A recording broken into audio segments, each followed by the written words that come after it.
much, ma'am. Good morning, everyone. Today we'll be talking about effective communication skills in the digital era. Of course, I'll begin by sharing with you, the foundation blocks of good communication, and then we'll move on to application of these foundation blocks or these principles into three tools. One is email writing or drafting an email for various purposes. We'll broadly cover the aspect. Then, of course, agenda of a meeting, drafting in the agenda of a meeting, and how to note the minutes of a meeting and circulate them. There are elaborate handouts which are attached to all these four concepts that I'll be covering today. And I've already shared them with Rama ma'am. And whenever she deems, suitable and fit for those to be passed on to you, they will be shared. And I hope that it goes to be an interactive session because I am looking forward to learning much more than you all are perhaps, expecting from this session. And let's dive right into it and allow me to share my screen. So first I'll begin by sharing with you the foundation blocks of good communication. So today we're going to talk about very quickly communicate to involve, influence, and integrate. Our communication, especially in the digital era, um, suffers from or is afflicted with one handicap, and that is not much scope for non-verbal communication. We are going to explore how much is the element of non-verbal communication and good communication as we move forward in the session. Before I go further ahead, is it okay if I continue to use only English, or would you prefer that I use English and Hindi both? Anybody could just unmute and let me know. As per your convenience, ma'am. It's okay with It's English as okay. well as it should be comfortable as far as it's understanding. All right, great. So we'll continue with English until unless I feel that I have an handicap in explaining myself. Then I'll switch over to Hindi also in between. All right. So this is an activity that we usually have when there is a longer session, but we will come to it later. Before I dive into the session, and like ma'am said that I am a writer, so I'm particularly inspired by words of other thinkers and philosophers, especially those who've done a lot of work in the field that I am trying to learn more about. And here I've shared a quote by Yehuda Berg. He's a second generation immigrant into the US, and he belongs to the Jewish community. He's a priest, and his word carries a lot of clout. That's because he's sermonizing, giving discourses within the Jewish synagogue. But besides that, also he is very vocal about minority community rights and helping the people to make better decisions in life. And he's definitely consulted by the policymakers when it comes to policies or governance of minority communities within the US. So that is why I've picked up Yehuda. And this is what he said about words. He says, words are singularly the most powerful force available to humanity. Other beings also have language. As we are progressing in our research, scientific research, we are finding that every living organism, whether it's a plant, whether it's an animal or a bird, they do have a way or means to communicate. However, the consciousness or the complexity of emotions, situations, ideas, and thoughts is much more pronounced, is much more developed and augmented in human beings as compared with other living organisms. So, while the consciousness is not living at a very high level of awareness, for example, if I could equate it with the chakras in the body, so it is, for most of the organisms which are not who are not humans, it is at the lower levels, lower chakras. That is why our language or any faculty that we use, the ability to innovate, to think differently, it's much more pronounced and enhanced as other organisms. And that is why our language is also a very powerful force. It does not convey only the simple ideas and thoughts. So that is why it has the ability to bring about a big impact. And we can choose these words constructively to encourage others, or destructively to be, to unleash despair on the others. Words have energy and power with the ability to help, to heal, to hinder, to hurt, to harm, to humiliate, and to humble. So it's up to us. We've been given a tool. It's up to us. How do we use that tool? How do we employ that tool? At this juncture, I'm reminded of Dr. Masaru Emoto's experiment on water has intelligence. So that was a function or that was an experiment that wanted to explore that how water reacts or responds to our words, and then also to thoughts, ideas, and feelings. It's available freely on YouTube, and it is also available. The download of it is also available with me. I'll attach it as a reply to the email, and then Rama ma'am or the support from Nitya can pass it on to you. So the experiment was normal tap water in Japan in a high school, and 10, 11-year-olds had that tap water in a tumbler, and they were standing around that around the tumbler where the tumbler was on a table, and they all joined hands, and with a lot of sincerity they spoke the school prayer to the tap water in the tumbler. And then Dr. Masaru Emoto froze that water to form ice crystals. So the crystalline formation, then after a few hours, was studied under a special microscope developed again by Dr. Masaru Emoto. Now that helped him to look or locate designs or patterns which were so beautiful in the ice crystals. And where he found that the pattern was extremely beautiful. And if the tap water was frozen without any prayer or anything directly from the tap into the ice tray and then frozen, there was no pattern as such. And it was quite murky, whatever the lines there were. Then he further broadened the scope of his experiment to include water from different sources, like a natural spring, like the river, like from the Louvre church and the river flowing next to it in France. And then he picked up from a dam, then he picked it up from a very dirty drain, and then he broadened it further, and he found that water from different sources responded the same way to positive words with beautiful crystalline formation. Then it moves on to, let's see what happens if we do not speak very positive words. Let's speak negative words.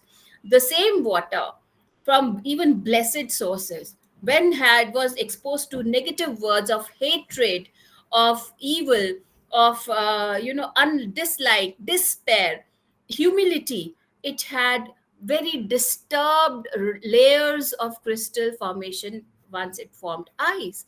And it was broadened further to find that, even if one was not speaking these words were merely written down on chits of paper, stuck to the tumblers that had different water from different sources, and then the ice was frozen, and then the crystals were studied. So even the tumblers which had the chits or notes stuck with bad words or expletives or tirades attached to them, they did not have a very clean or clear formation of crystals, whereas other ice crystals had a very kaleidoscopic design.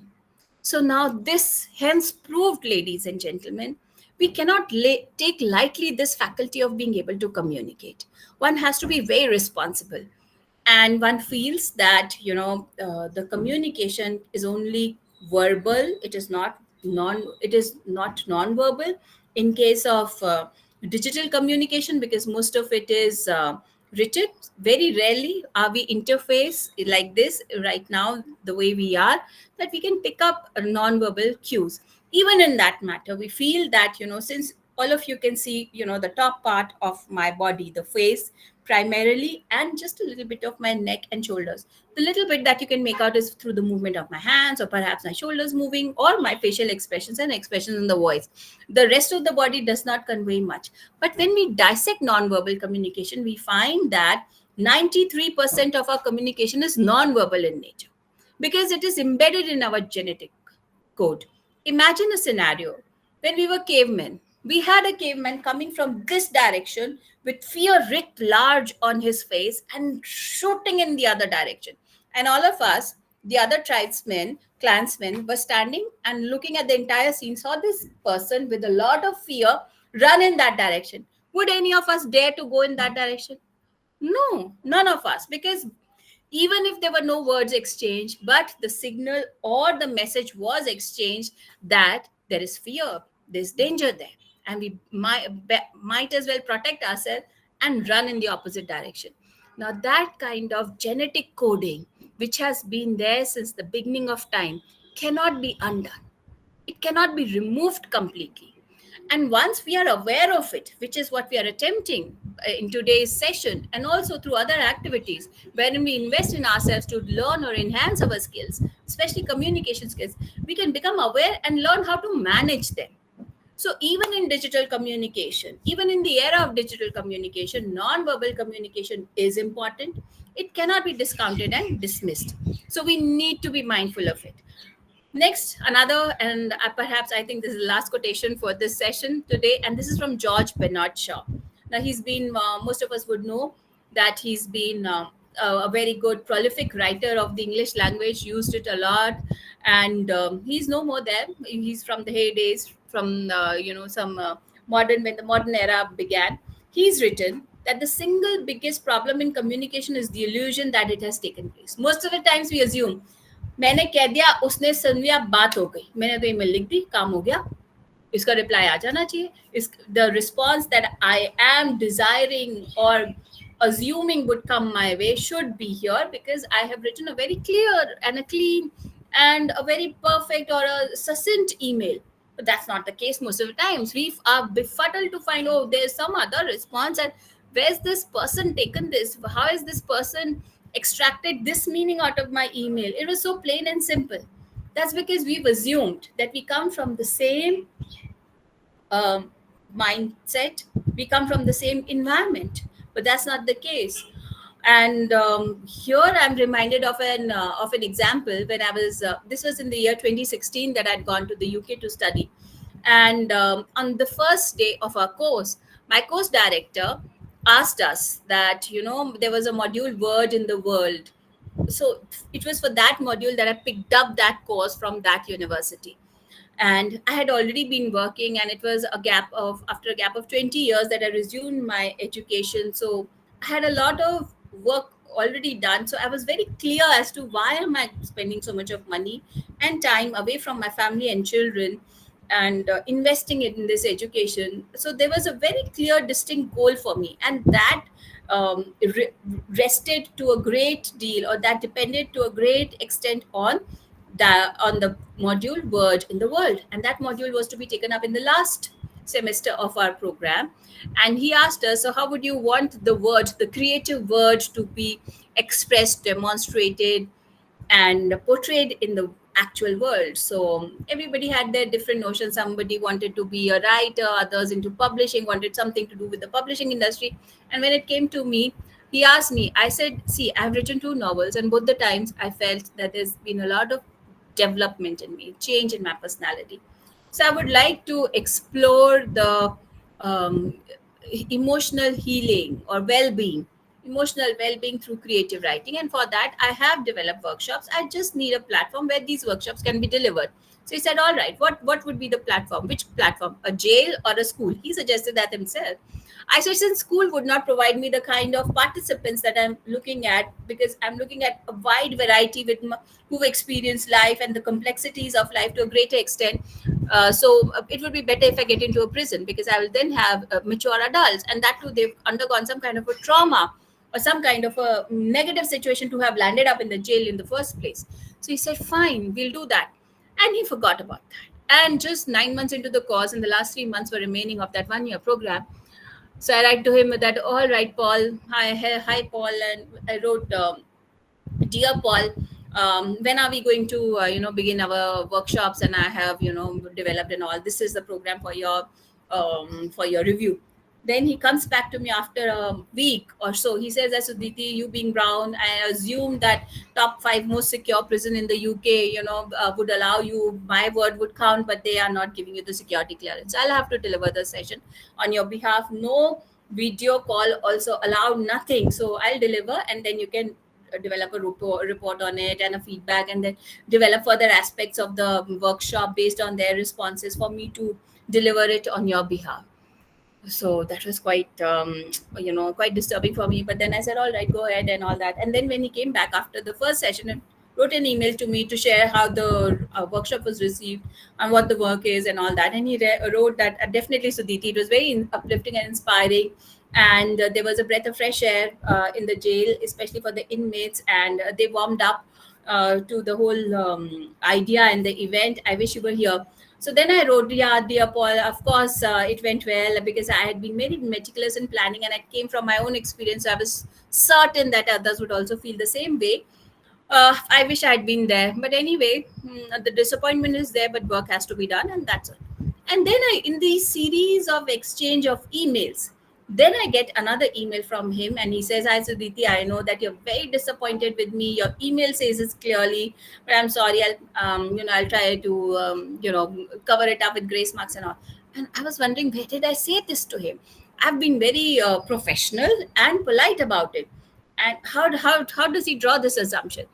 So I immediately got on a call with him. We do not access, we are not allowed to access our course directors, our tutors so easily, but that happened to be that free hour in which we could give them a call on a particular day of the week. So I called him. He said, "You wrote Dear Paul, so, and you've been writing Dear Paul to me since the beginning of this email string when you started exchanging our programs. So I know definitely that you are miffed, you are upset with me." I said, "But then I did not mean that." He said, "It's so formal, Dear Paul." Now, here, ladies and gentlemen, I was given an epiphany about cross cultural communication and assumption or the illusion of communication which I had indulged in. I went back to his emails and he written, "Hi Sudhiti, hello Sudhiti." He is younger to me in age by 5-6 years.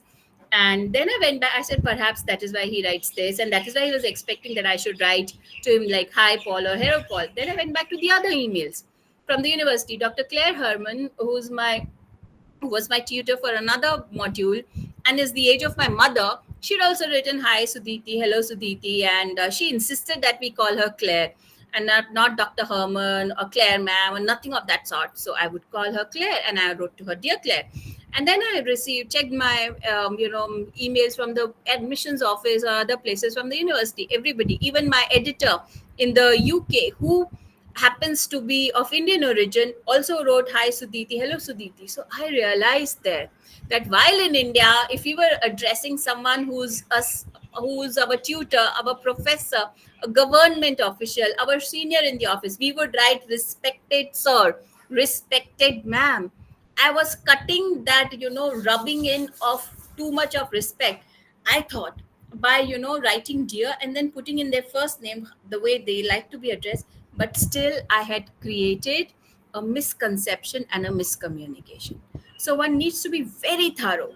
One does not, one cannot assume that just because it's done with me, it's acceptable with me, it will be acceptable for the others as well.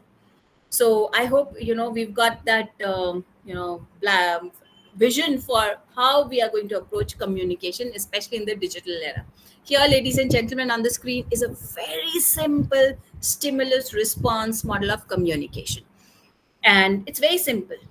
There are many more types of complex models also, but this is the basic and we need to understand this. So there's the sender who encodes the message and puts it across a channel, which is then received by the recipient, which is decoded, and then there is feedback given.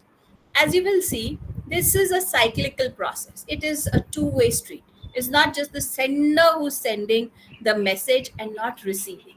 So right now, when I'm talking to you, most of the time I'm talking, and just because there's lots of ground to cover, the opportunity to receive a feedback from you is very limited for me. But I did take it in the beginning that, I hope everything is well and all that, and let's begin. So that was very important for me to know that my audience is with me. I am making sense to them. But let's dissect this model further. Now, here we see that the sender has encoded the message and sent it across a transmission channel.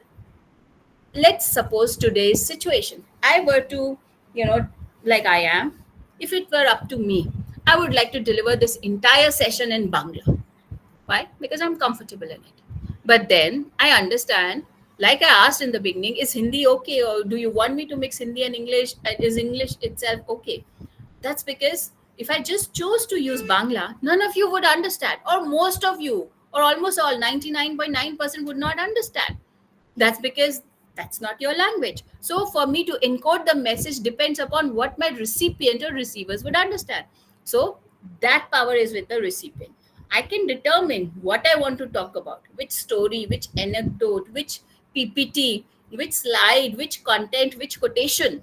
But how it has to be delivered, which language, will be decided by my recipients. Then some of you or most of you, barring, I think ma'am said 20, 25 or 50 participants who are there in the knitter workshop classroom in person, or most of you, or 80% of the participation or the viewership of this session is logged in online. So although I would have liked to deliver these two activity slides that I quickly jumped over, even the last one that I jumped over, I would have liked to deliver it in person because it comes out better. It's possible to deliver and engage the audience in that in-person setting. But that that choice of channel again is dependent upon my recipients and where they are. So that choice also is with my recipients. Now, what I've talked about, how I've rendered the session, what anecdotes I've shared, and all that, how that is decoded, broken down, assimilated, and then acted upon is purely the owners, the purview of my recipient. I have no intervention or power over it. It is my recipient or recipients who will decide how they understand the session and how of what are their takeaways, what they think is of relevance and value, and what they can apply in their real life. So again, that power is with my recipients. Based on that, they give me a feedback. All right, it was a good one, it wasn't that good, or you could have done better there, and all that, or this is something that we can apply. That of course is dependent again upon my recipients. So contrary to popular notion, ladies and gentlemen, it is not the person who's speaking for most of the time like me, or who begins to speak first like me in this particular setting, who has the most power. Rather, it is the person who's listening who has the more power. So, Buddha has said, when I'm speaking, I'm only repeating what I already know. But when I'm listening, I learn new things. That's power. Collection of information, collection of knowledge is power. So, if you really want to command communication in the digital era, please be the one on the receiving end. Please take in cues, please take in hints, take in clues from people who are communicating with you. Delve deeper, extract, remove the top surface layers and go deeper and say, what could it be that they mean from this, or what could they have implied? What else can I discern about this person when he or she is writing this email in a very agitated manner to me? And therein comes the role of empathy. We will talk about that, how empathy gets expressed through the building blocks. Then if you'll see, this entire process gets affected by noise. Noise could be, god forbid, we face a technical glitch right now, or perhaps there is some problem with my device, or my mind is elsewhere when I am speaking to all of you, or my recipient's mind is elsewhere, or someone is undergoing a physical pain, or anything that adversely affects the entire process is called noise. So the sender is basically very powerless in the entire communication process. He or she is just, can decide to speak, but how it's going to be received, interpreted, applied, acted upon is all determined by the recipient. They are that powerful. So if you want to command communication in this digital era, please find avenues and opportunities to listen more, to absorb more, to be more on the receiving end. Now, this is a very complex model of the same stimulus diagram of the same model, stimulus response model. And so we can make it very we can make it very complicated also. So here the source is the receiver.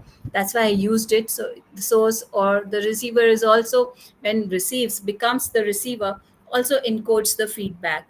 We have to see that the feedback that we're receiving from others regarding our communication or the task or whatever we've initiated, are we acting upon it? Are we receiving it and accepting it in the right spirit, or are we kind of dismissing it? Because then that also determines our efficacy as a good communicator.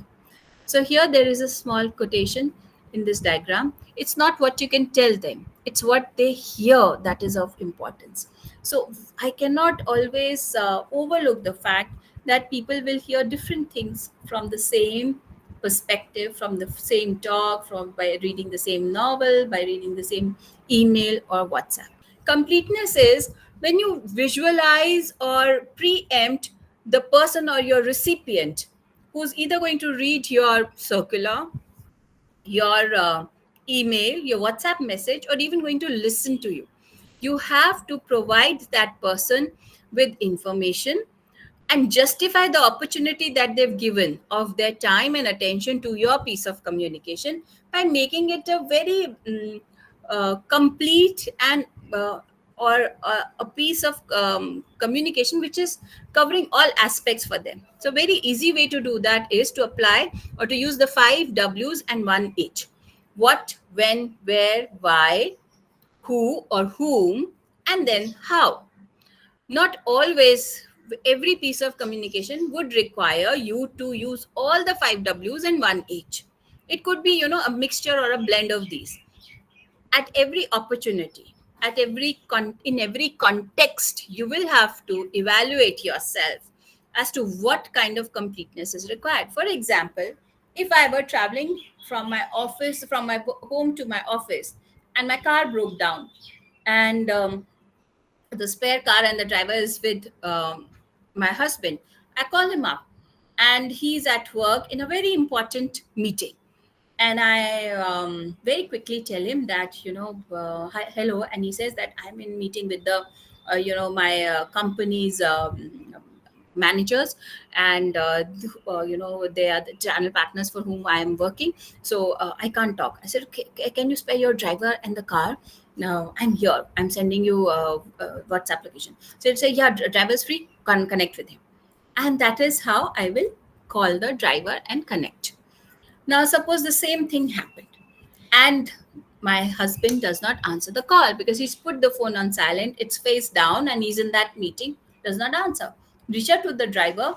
The driver also does not pick up the phone while driving, or there's some other reason that he's not answered. So then I reach out to my parents who are living in the city. Then I don't start the conversation directly like this, that, hi, I'm sorry to disturb you. Is your driver car free? Please send it. I'm here, because I know that will disturb them. So I'll ask them, hello, Papa, how you doing? Hello, Mama, how you doing? Is everything okay with you? And they're like, okay, yeah, but where are you? You shouldn't be in the office. I say, yeah, I was on my way to the office. The car broke down. Somehow ABC is not answering. So is your car and are your car and driver available? Can you please send them across? Everything's okay. It's just a normal breakdown. Don't have to worry. I'll send you the live location. You can instruct the driver to come and pick me up. Now that is the difference in the context that brought about a difference in my communication. I had to build up the entire background and communicate in a manner with my parents, because I did not want them to get into, to work up a storm and get into a state of panic or anxiety that perhaps, she's met with some accident, God forbid, and then she's speaking so slyly. Perhaps they're not policemen standing around her. So this is how we use or employ completeness, and it can be done in formal communications as well. So when I have my students, drafting their cover emails, they need to tell as to where they heard, especially cover emails for cold calls. They are submitting their CVs or resumes on a cold call. It is a vacancy. They have come to know of a vacancy in a job in an organization wherein it has not been advertised, but through internal sources they've come to know, reliable internal sources. But that source, that person working in that organization, who's told them, in 2 weeks time there'll be a vacancy in our office, why don't you apply for it? You match the profile that they're looking for, and then I'll work through it and work with the hiring manager, but don't let my name come in between. So in that case, they have to provide, otherwise they will come across, first they'll come across as very shady because they're applying to a vacancy that has not been advertised. So, how do you know of it? And second, when they don't name that internal source, then they become even more unreliable. So what do? but they have to protect the internal source, because then he or she has to work further beyond this, just giving them the opportunity, a foot in the door, to be able to send in their CV or resume. That internal source will help them to help their CV to be reviewed positively, and perhaps help them get into the job.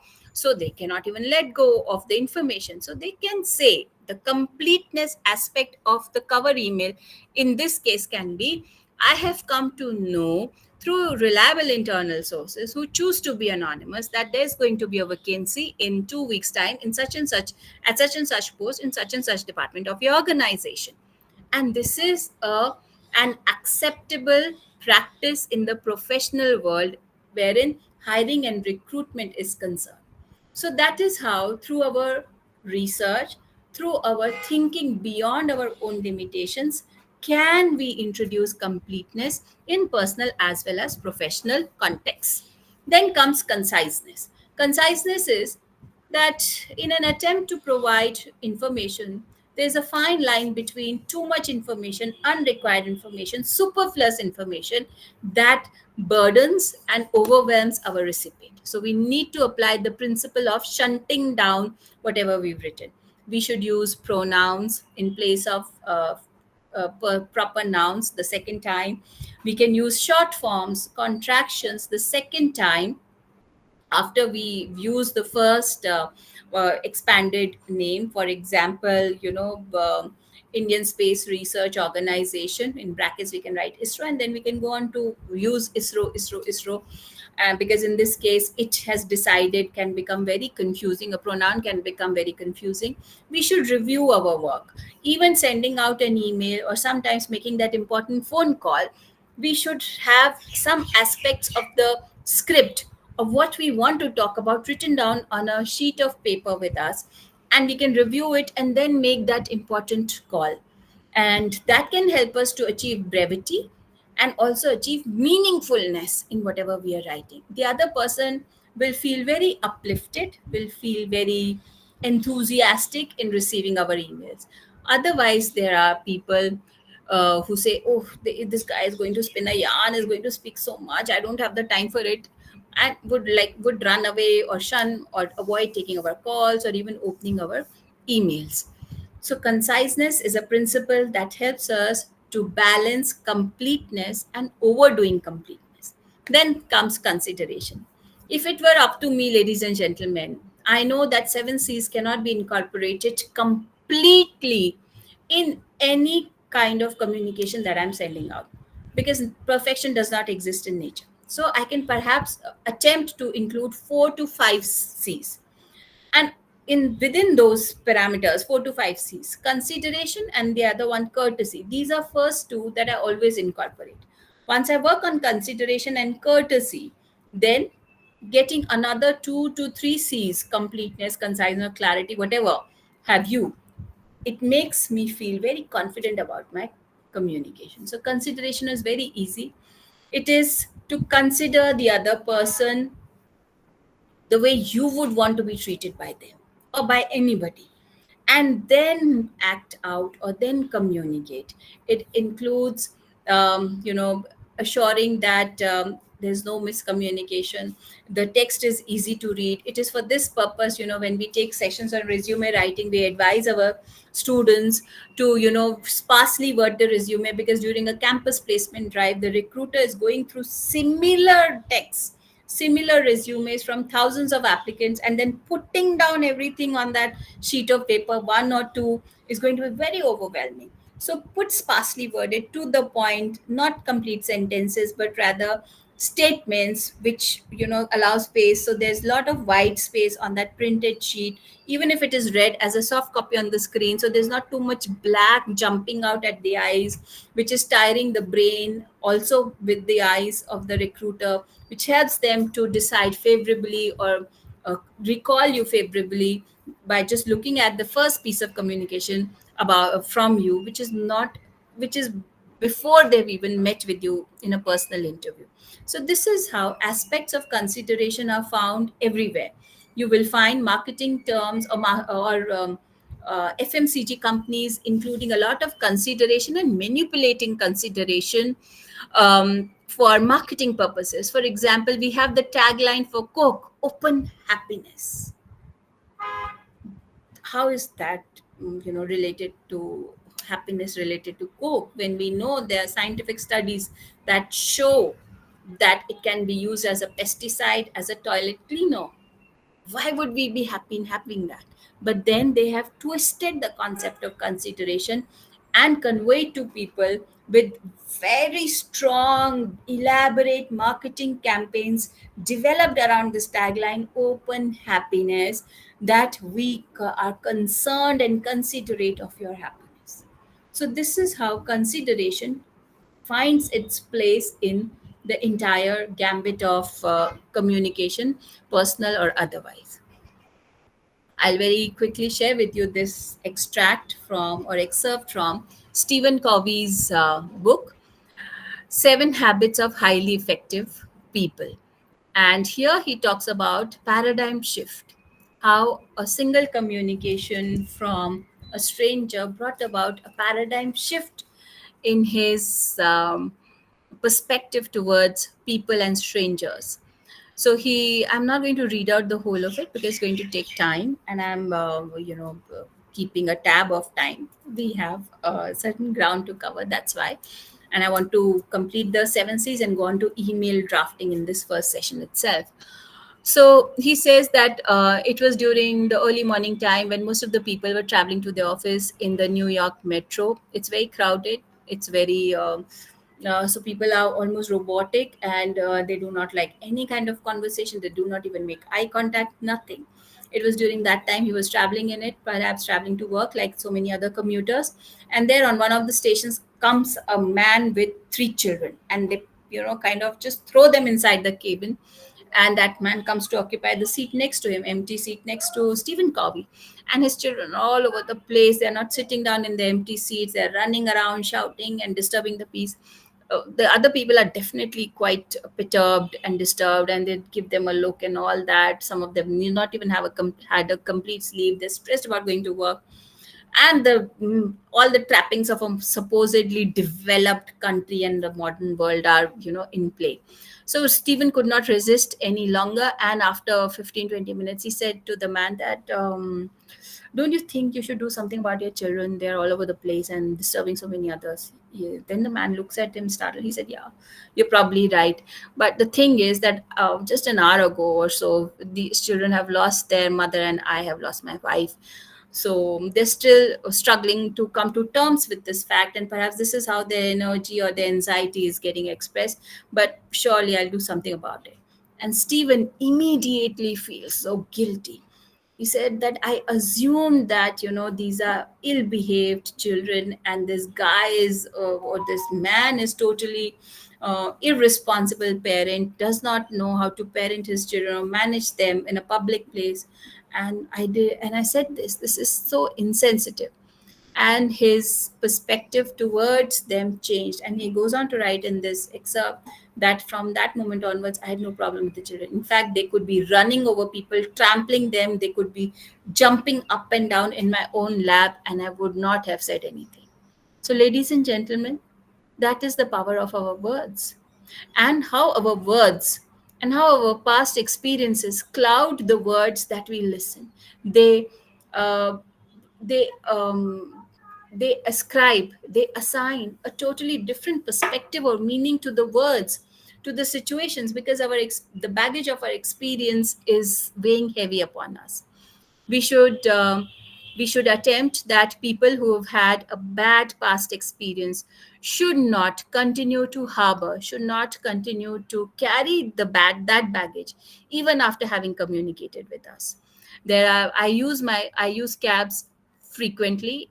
I just use cabs after my car having broken down so many times. I just use cabs in the city. And the Uber drivers or the Zomato riders, they have started sharing small bits of information about the people who are coming to deliver stuff to us, or who are coming to pick us up from one place and transport us to another place. Why? So that Thus, there's a sense of security. People start viewing the driver and the rider as humans and not as cargo or object, without any kind of personal relationship. And traveling in cabs in the city, especially at night, becomes safer for women. They start feeling safer and they start using the cab service much more frequently, much more often, so that the cab service providing companies go on to make profit and remain in business. So we can introduce the paradigm shift or human element in our communication by taking their first name. So today, when I came to the office, I was picked up by Gurlal, and I saw, so I told him that Gurlalji, I'll be there in a minute or so. So he was there, and I said, can you please cool up the car, because I'm running late and I'll be in a huff buff, so it'll help me. So that was done just because I took that initiative to speak with him. I've had people, cabbies in the past, singing songs to me. Today, Gurlal had a Shabad, displayed on his screen, Nanak Par Nanak, and he'd put it on pause. So I requested him that, it's just a 7-minute ride from my residence to my office. Can you but still play the Shabad if it's okay with you? And he was very pleasantly surprised. These are few things, by introducing consideration, courtesy, the human element, we can bring about a paradigm shift in the people whom from ordinary day in life, and they can go on to do a lot of work and go out of the way to make us feel privileged and special.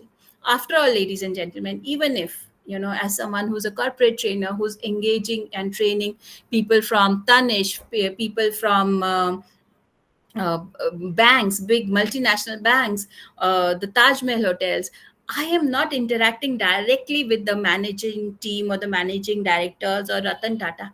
I am interacting with the people at the ground.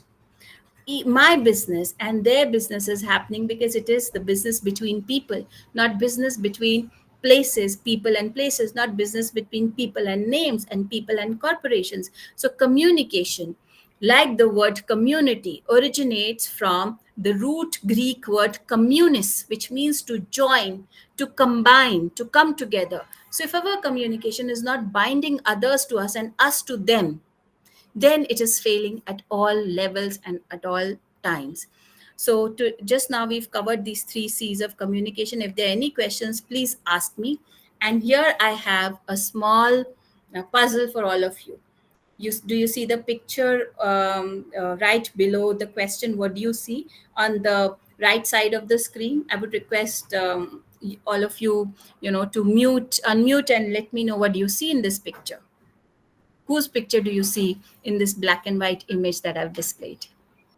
I can make a guess that it is a woman, but I cannot clearly identify that a man or a woman or a child. I Hmm. can see a child here. Some You can see a child here. All yes, right. Okay. Anybody else? Thank you so much, sir. Can I know your name, please? Because I cannot see my this Google Meet screen. it's Charanjit Singh. Thank you, Charanjit ji. Thank you. Anybody else would like to take a guess? What is it that you see on the screen? See, if I now trace my cursor along this sulhoot, so this can be the bent forehead of the old lady. This black mask can be her hair covering her forehead. Then this shape, long elongated shape, can be her nose, with her chin bent down and touching her neck and chest, shoulders. And this small black crack can be her pursed lips. And she can seem in a lot of despair. Yes, can we make Yes, that out? yes, yes. Now I can somehow make it to this to be a old lady. All Yes, right. So let me show you a young woman also in this picture. Now, if you will see, let's see that this black mass here is hair. And then the young woman's face is turned away from the screen to the other side. And where I'm tracing my cursor right now is the cheek and the side profile of the young girl. This is her jawline, and then her chin, and then her cheeks, which are quite flat. Then the small rise or indent is her nose. This is her eyelash. This is the socket of her eye. And then right below her hair, I see the earlobe and the internal parts of her ear. This can be her neck where my cursor is, and she can be wearing a kind of a black band in her neck. She's covering her hair with some kind of a big white scarf, and she's wearing a fur jacket. And this could be the plume of of her hat, or the plume of her scarf. How many of us see a young woman also in this picture, please? Yes, now I could recognize it. Yes, great, Charanjit ji. So now what is happening is, in the same picture, or in the same view, or in the same situation, there are two perspectives. So every time in any piece of communication, there are multiple perspectives. One is ours, and the other is that of the others. I will now go on to the remaining seven C's of communication. What are the seven C's of communication? So now, can any one of you attempt to say these words, the same word? I didn't say he stole the money, to convey seven different meanings. Can any of you attempt without changing any of the words? Can you change the meanings of these seven words in the same order? Hello. Yes, sir. Uh, yes, ma'am. The first meaning that I would like to say, the speaker here is trying to say that he did not say someone or he stole the money. This could be one meaning. Okay. The second meaning it could be like that he stole money. He said by Huh. someone else, but he is not saying that. Okay. And how do you say Uh, that? How do I, by reading the same or listening to the same words, how do I decipher these different meanings, sir? Can I also know your name, please, sir? Because I cannot see the uh, screen. yes, ma'am. Myself Narayan Pal from Tripura. Okay, sir, I did not get that very clearly. I am sorry for that. Narayan Pal from Tripura. Because of the pauses, actually, that meaning change. Yes, awesome. So can we attempt that, please, sir? Yes. How do we do that? Any one of you would like to attempt? I did not say he stole the money. Yes. This is the first one. Then I did not say he stole the money. Yes. So I did not say he stole the money. So in this, the stress is on the word I. So how does the meaning change? That it's not I who said it, that he stole the money, right? There are, if you'll see, there are seven words. One, I. Second, didn't. Third, say. Fourth is he. Fifth is stole. Sixth is the. And then seventh is money. So, like one of us correctly pointed out, sir pointed out, that when we take a pause or stress upon a particular word, the meaning changes. And we attempted it also. I didn't say he stole the money. I didn't say he stole the money. I didn't say he stole the money. I didn't say he stole the money. I didn't say he stole the money.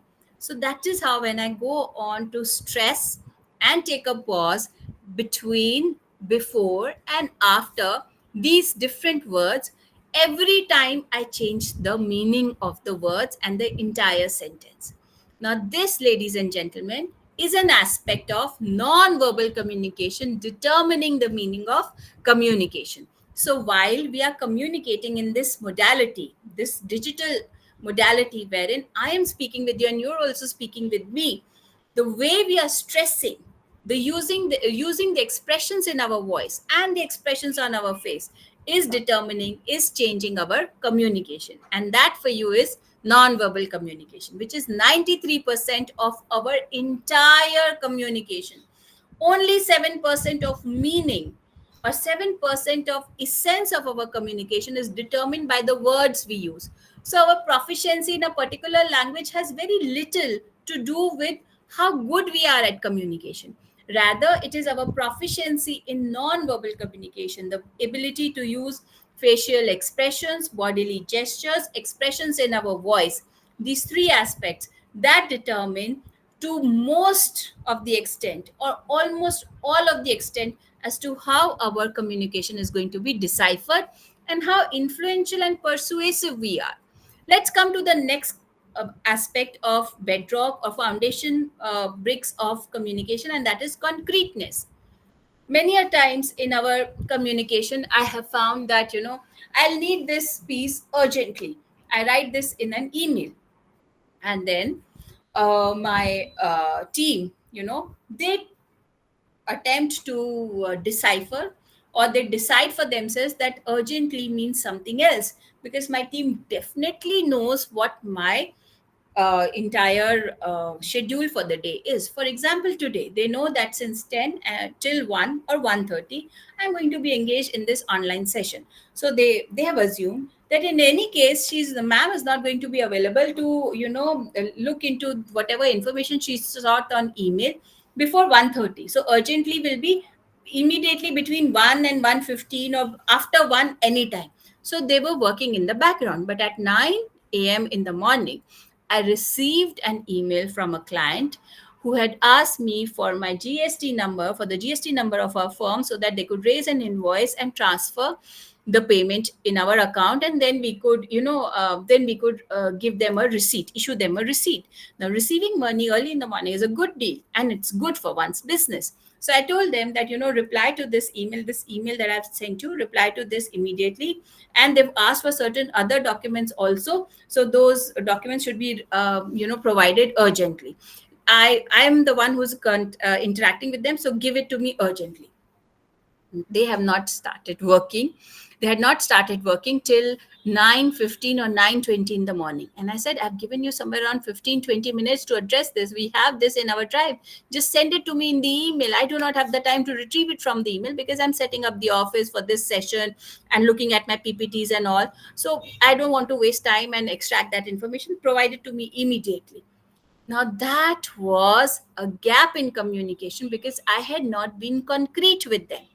Had I said, instead of urgently, that I'd like to reply to a particular email before I get into my morning session at 10, they would have done the job in just 5 minutes, because it was very easy. But then I assumed the illusion played itself on my psyche, and I thought that they would know that when I'm saying urgently, it means right before this session that I'm engaging presently. So concreteness, ladies and gentlemen, includes in providing facts, figures, numeric values, so as to convert something which is subjective into objective. When our students present their resumes, they have a column in the resume which says personal skills, and they say honest, punctual, team player. Then I ask them, do you have a certificate? When they're sitting in a mock interview practice session with me, then I ask them, do you have a certificate by any organization that says that you're certified as punctual for all times to come? They say no. Then I said, then how can you put down this information or this tall claim or your personal opinion in a formal document like a resume? A resume is based only solely on concrete bits of information, and they become concrete bits once there is a claim or a statement that is qualified with evidentiary documentation. So that evidence could be in the form of a certificate, an award, a letter of recommendation. And that is how concreteness then infuses reliability, trust within that recruiter for that candidate. That is how concreteness can also qualify all our communication. And we should, if we want a particular and a specific action to be taken on any kind of a stimulus that we have given out, whether it is through a WhatsApp message, it is through an email, or a call over the phone, I need to suffuse it. I need to fill it up with that much of concreteness. The handout notes that I've shared with you, you will find in it, there's an example in which relating to concreteness, which I'm sharing here now. It says that Ali is a very intelligent student. A very intelligent student. He stood for first in his engineering batch for this semester. All right, he stood first in his engineering batch, but then he could be doing his engineering from any roadside technical institute, or unrecognized. There are so many that have mushroomed all over the country. How does that qualify him to be intelligent? That is my personal opinion. But conversely, ladies and gentlemen, if I say Ali, who's pursuing chemical engineering from IIT Delhi, bachelor's in chemical engineering from IIT Delhi, in his third semester has scored 4.5 out of 5 CGPA, has even stood first. Automatic deduction would be, oh, he's quite intelligent, he's doing very well for himself, without me having to put that decision in For my readers or my recipients or my listeners, it has still become the automatic deduction. Why? Because I have provided them with a particular kind of evidence, concrete proof that they are dissuaded from thinking otherwise and go in that particular manner. So, concreteness, like we erect pillars of concrete so that we create a passage, the same way in our communication, we erect pillars of concrete information so that the reader and the listener moves only in the intended direction that is determined by the speaker or the sender. Next comes clarity. Clarity is to be able to speak and write and communicate in the same familiar manner and fashion. Again, I'm relying upon my experience from the past. And one of our students, Mr. Baltej Nanda, was preparing for the interviews of Jet Airways. Now, Jet Airways, this was in the year 2012. Now it's no longer functioning. So had opened up its opportunity or its doors for recruitment of commercial pilots are after 8 to 10 years. And this boy had been working very hard. He had gone and studied, secured his commercial pilot license from the US, had put in more than 100 plus flying hours in the US. Then he had come back to be an instructor, flight instructor in one of the flying schools in Madhya Pradesh, and he'd been working with them for the last 2 to 3 years. But when he heard, he didn't know, of course, want to be a flight instructor. He wanted to be a commercial pilot. So when he heard of the opportunity of jet working with Jet Airways, he jumped at it and he wanted to, put his best foot forward. So he came to us. And I advised him, how he can dress up for the interview. He being from the Sikh faith, he was advised to wear a turban which was black in color, matching the uniform, to have a white shirt, full sleeve shirt, black trouser, very formal attire, socks, laced up shoes, so on and so forth. And that is how he was prepared for his non-verbal communication also, in addition to the verbal communication during the personal interview. He turns up for the interview at Mumbai. He was not interviewed the first day because there were many applicants, so his turn did not come on the first day, but he was there. So so we called him up and asked him. He said, "Oh ma'am, you don't know, there's quite a rush here. There's so many people who are clamoring to be here, and the interviews are taking place in CCD, and the interviewers are in jeans and t-shirt, torn jeans and t-shirt. Are you sure you want me to turn up in the formal attire?" I was the only one there today on the first day who was dressed formally. Do you think it's a good idea? So we told him, we had to counsel him again that, Baltesh, this is a ploy. They are trying to bring down the guards of the candidates to know of their intrinsic personality, and guards will be down if you're casual in your attitude, and dress up has a lot to do with your attitude and approach and mindset. So don't be casual, be alert and on the guard when you're in the interview. Please understand, such an expensive aircraft running into crores of rupees, and with it they are carrying cargo of life and property which is priceless. They would not like to trust it to someone who's very casual in their approach. They would rather trust it to someone who's very alert, aware, present, and focused in their approach. And that you can convey not only through your answers but through your non-verbal communication, and your dress up contributes a big part of it. So even though he was quite reluctant, but he heeded to our advice, went in, and he was selected. There were only 2 people who were picked up, and he was one of them. So this was a clear message that he had sent through his dress up, that I mean business and I'm here to be sincere and perform my best. This is how clarity can be included in non-verbal aspect. It can also be included by using the same writing and speaking mechanics. So many times our students or we ourselves present proposals, or if I present proposal to one of my companies or my clients based in Canada, I go through their website and I learn what are the words and the language that they're using. I will incorporate that in my proposal so that they start viewing me as a familiar element. I will not harbor the assumption that Canada is in close proximity with the US, so it will be following the American writing and speaking mechanics. No, the Canadian government still owes its allegiance to the British crown, and they have been an erstwhile British colony. There are many Britishers, former Britishers inhabiting that place, so they are very closely connected and culturally intertwined with the British writing, speaking mechanics, and British culture. So I will write my organization with an S. I will not put a dot after Mr. and Mrs. When I go to their website, I find that they're very formal and they like a particular manner to work. And unlike Silicon Valley culture, that's not the culture at the workplace there. So I need to present a particular kind of a training proposal. So this is how I achieve clarity in my communication and start making sense to everybody. That makes them easier to trust me because they clearly know what I mean. It makes them easier to trust me. I'll move forward from here because we're running short of time. The other C that I mentioned, ladies and gentlemen, is courtesy.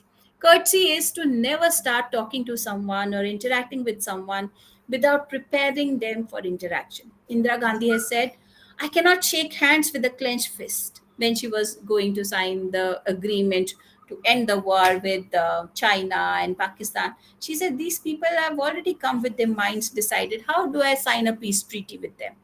So, same way, the communication that we unleash or the communication that we indulge in has a purpose, that it should let people and minds come together, community.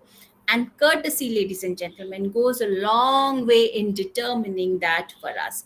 So when we exchange pleasantries, we ask them how they're doing. When we go outside our country, we say that in Europe, US, UK, people always smile even at strangers. You can find them smiling at you in shops, in Tesco, in Walmart, and some gentlemen would tip their hats to ladies, so on and so forth. It is such a congenial environment. That's because they're courteous. It's the same thing. We need to extend courtesy to the others, to prepare them, to keep their fist open palm. Most of the times we are in a rush to have the handshake and we end up shaking a clenched fist. But if through our communication, which is courteous, clear, complete, concise, we manage to keep the fist open into an extended arm, there will come a right opportunity for us to finally have that handshake and have that required, coveted, or desired exchange of information, ideas, thoughts, and the required action happening at the right time. Next comes correctness. In a bid to be courteous, consideration, and to strike the familiarity element with clarity, we should not discount and disregard correctness. We should check, double check, review what we've conveyed or plan to convey, what we've written, what we've spoken is actually correct. It's factual. It is not hearsay. And that especially is very helpful when one is a team leader and is managing a team and some information reaches one through the grapevine. The grapevine can be defanged, can be rendered useless, though it is important for within the organization communication, but it can be rendered fangless once it is being detrimental to the organization's goals and purposes by introducing the element of correctness in communication and making everyone aware of it, that we might be talking about the proposed Diwali bonus and only few people getting it and the others not getting it. I can, the team leader can say, the team manager can say that I can hear the rumors going around that only two A, B, C have been selected for the Diwali bonus. But let me tell you, it's not correct. The correct information is still not developed and will be conveyed at the right time. So, ladies and gentlemen, this is how the other four C's are also incorporated in our communication to finally achieve the seven C's. Like I said, all the seven C's cannot be a part of every email, every talk, every exchange that we have. But if we incorporate 4 to 5 out of these, we will be very effective in our communication. Having said this, I will now move on to application of the seven C's in one of the aspects, and that is email writing. But before that, a quote from Maya Angelou, and it's very, very important, and it has changed. It has brought about a paradigm shift in my, thinking towards communication, especially when my children were teenagers. God bless them, they've grown up now. So it helped me. This quote helped me a lot to communicate with them and make sense to them. And I am of the view that perhaps most of you are interacting in your workplace with, especially in the classroom, with teenage children, or who are almost going to come out of teenage, or who are young adults and consider themselves to be quite mature to take most of their decisions on their own. This is something that will help you. I have learned that people will forget what you said, people will forget what you did, but people will never forget how you made them feel. And there is a movie, Freedom Writers, wherein we have Erin Gruwel's example, wherein she inspired people from the Bronx area, from the slum area in New York City, wherein she helped students who were earlier very disgruntled with her classes because she was just teaching them English. They felt that it's not going to help them with any kind of vocation. They're living in a country which speaks English, so how do they need to know English from and learn English from someone, who's come to teach them? So they were quite disruptive in her class, but she was able to bring about a change in them, so much so that they went on to excel in other aspects of their studies and did well. Their story became an example for the entire country and then the world, because she won the Global Teacher Award, a Leadership Award, and a Global Leaders Award. And Erin Gruwel's story and her students' story became a very popular movie titled Freedom Writers. She's written a book also on it called Freedom Writers, along with some of her students. So this is how you can read and know about her, to know how communication and how powerful your communication can be to bring about a change in the others. We'll take a break at 11:30. So whatever time it is, we might just have a spill. We will have a spillover of this into the next session. So if there are any questions for me till now, please let me know. I'm open to them before I move on to email writing.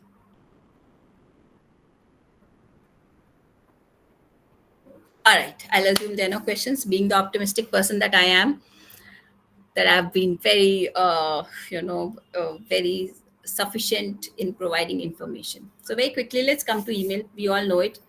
It's an electronic mail in a correspondence carried out using the internet.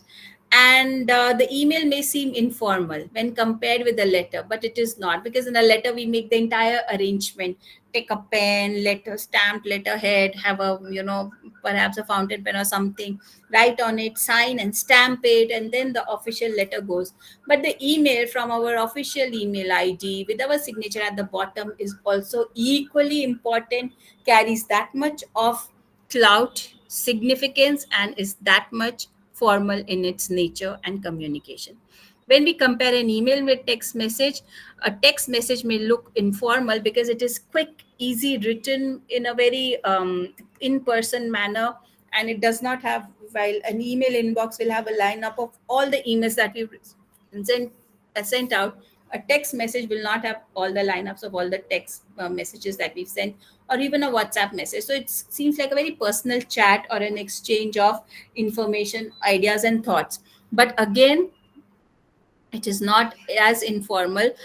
Um, uh, it is not as informal, especially if it is happening as a trail mail, exchange of messages, exchange of emails over the same thread, wherein after some time during the day, we stop writing, hello, ABC, this is the information that you're, hello, ABC, hello again, ABC, this is the phone number of the employee, hello again, ABC, these are the specifications of the products that we are providing. So when we do away with the repetition of courtesy for the sake of brevity or conciseness, then the trailing emails can come across as being informal, but they are not. They are formal. And mind you, ladies and gentlemen, they are admissible as evidential evidence, documentary evidence in any court of law. So what are the prerequisites of an effective email? We need to have an email address.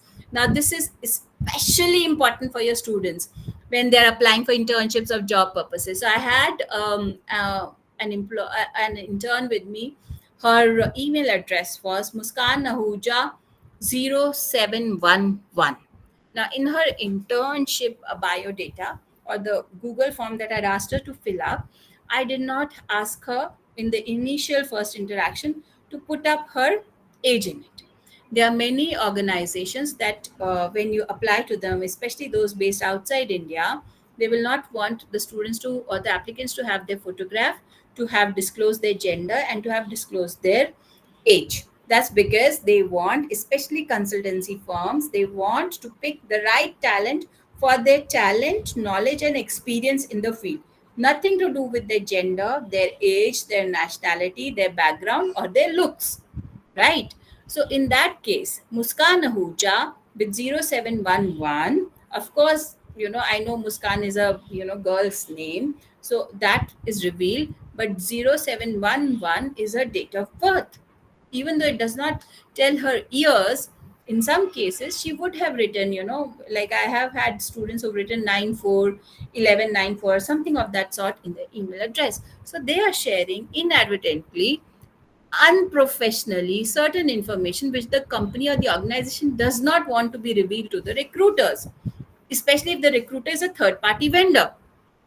Then at the outset itself, even though that person could have been a very preferred, prized, suitable candidate for that opportunity, is rejected by the people sifting through the resumes, then passing them on to the third party recruiters, that this person has given away the age, and this can affect or influence the recruiter to select them.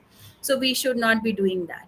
So email addresses being very professional, wherein the first name is distinct from the second email, from the second name, and it could be in a reverse order, the last name coming first and then the first name coming separately, separated with a special character, then with any other email address can be helpful. So when I asked Muskan, is your age, is your date of birth 7th November? She said, yes, ma'am. How did you guess? In the interview, she said, oh, wow, you have these kind of intuitive powers. I said, no, I guessed it from your email address that's written in the Google form.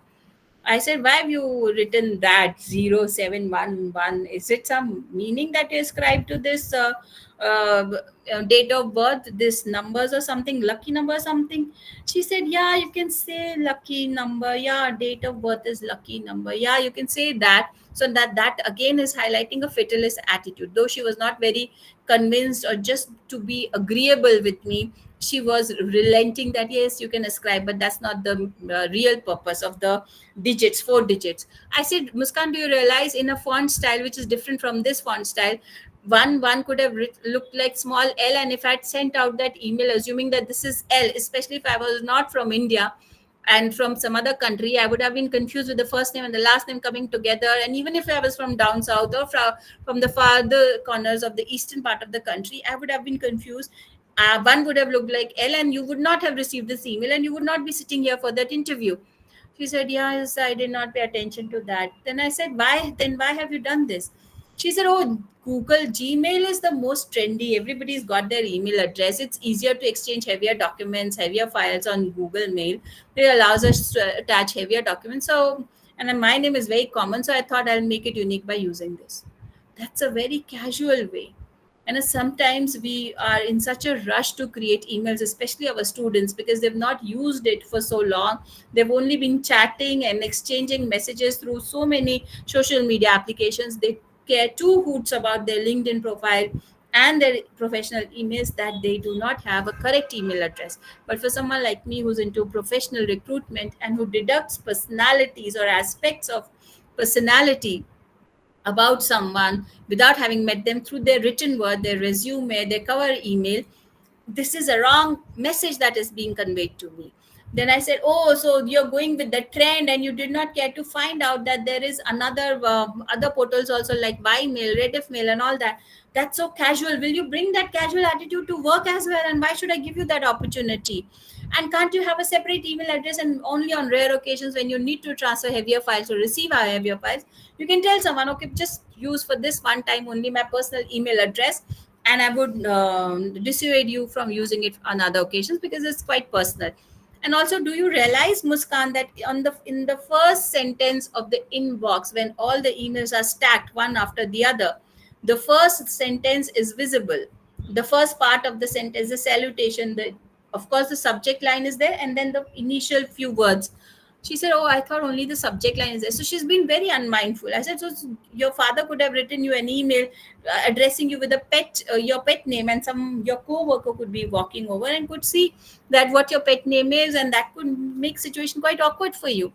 She said, "Oh, yes, I did not realize this." So, these are few things that we need to be mindful of when you, as professors, are communicating to an organization, to a publication, for submitting an article or something. You need to use your professional email, fill it up with email signature, give your name, the department, put the logo of the university or the institute, include a few hyperlinks where they can find out about your LinkedIn presence or the website of the university. And if there are certain published papers, research papers that you have to your credit and they're available for online reading, include the links to them so that people can view your work, and that can complete the prerequisite for an effective email. Email address separate for professional purposes, how to create a unique email address, and how to make use of the entire opportunity of email signatures. You can even use different colors to signify different things, different aspects, but do not make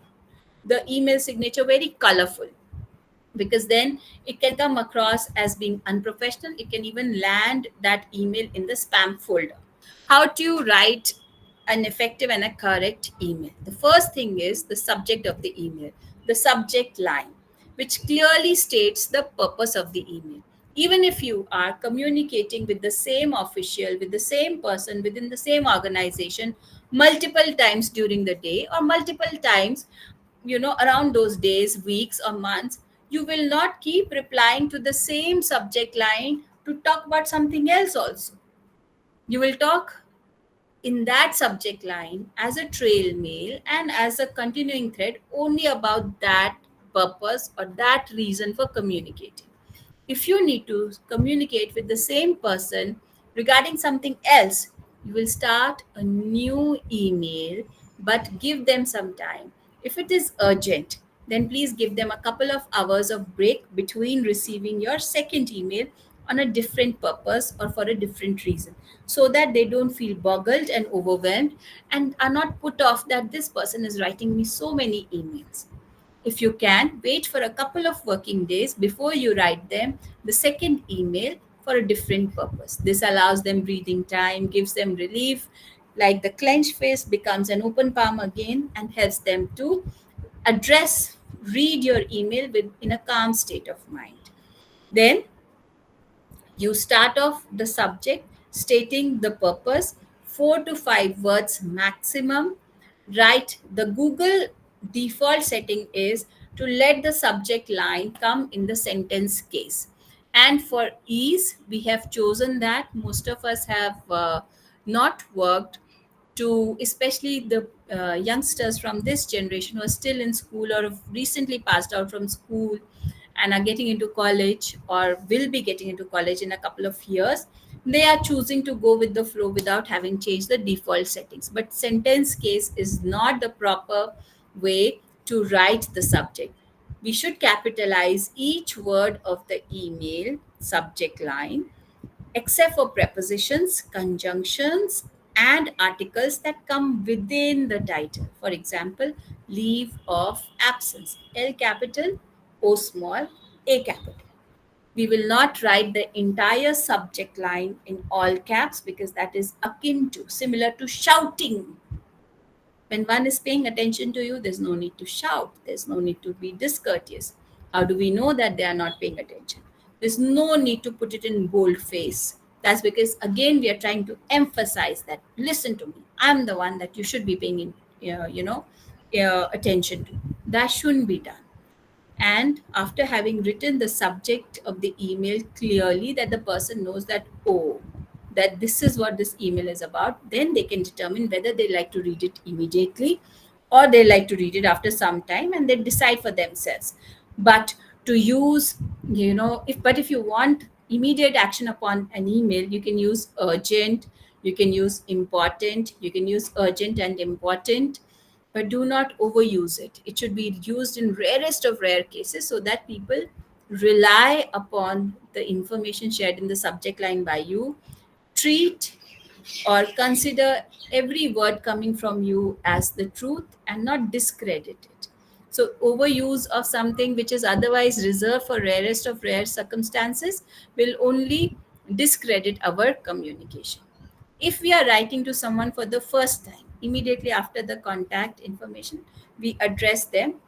And depending upon the norms of the organization, whether it is respected sir, respected ma'am, we should honor those norms, because the purpose is to come together. The purpose is not to teach someone something new about communication or what's happening around the world in communication.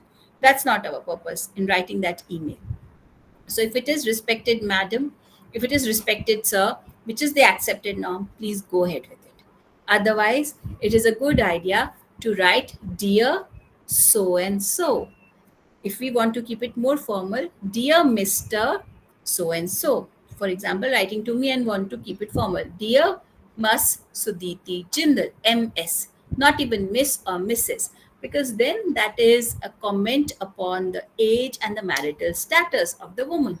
Whereas from Mr., one cannot determine the age of the man, gentleman, or the marital status of the gentleman receiving the email. So to keep it objective and unopinionated, instead of Miss or Mrs. for women, we use must. If I'm using the title Mr. or must, I need to supply the last name, even if I do not know the first name. So, for example, you've attended a session, you forget my last name, and you forget my first name. Then you can write Dear Mus Jinder. Then it's correct. All right. But Dear Mus Sudhiti is incorrect, because must, the title, needs a formal name to be ended. So in that case, Dear Sudhiti. You can even say, to make it formal, Dear Sudhiti, ma'am. This depends upon you. So that is how the email will need to be addressed. There is no need for a comma in at the end, or the punctuation marks at the end of statements which are not complete sentences or phrases in a modern format of writing an email. The same email can be transferred into a printed letter with the same punctuation marks, syntax, and construction of the paragraphs without any changes in the punctuation. So that allows that uniformity and parity and ease of taking down or conversion of an email into a letter. So we will not put superfluous punctuation mark. If I'm writing to someone for the first time, I'll definitely introduce myself. I'll give my contact information as to where am I from? How have I found you? So I'm so and so from Filira Training and Consultancy. We are into the work of, or the industry of training, imparting life skills and soft skills training to corporate sector entities and individuals, and also the governance sector. And I'd like to communicate, and I wanted to share with you something about such and such thing. So that should be the first introductory paragraph. But that happens only in case of first time communication.